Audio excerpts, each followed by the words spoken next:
Hey everyone, welcome to App Mentor. In this video, I'm going to show you how you can get the data processing neural circuit in the First Descendant. To get this material, you will need to defeat monsters in the Vesper region. You can find it in missions like Frontline Base, Ruins Courtyard, and Lakeside. However, the most efficient way to farm this item is to focus on the Frontline Base mission. The frontline based mission is an extermination type mission which makes it quicker to complete compared to those with timed objectives. Additionally, the final boss of this mission always drops the data processing neural circuits.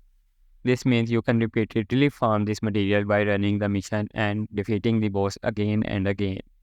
With this method, you can easily accumulate dozens of data processing neural circuits in much less time. And that's it for today's video on how to get the data processing neural circuit in the First Descendant. If this video is helpful to you in any way, please hit that like button, subscribe to our channel, and thanks for watching.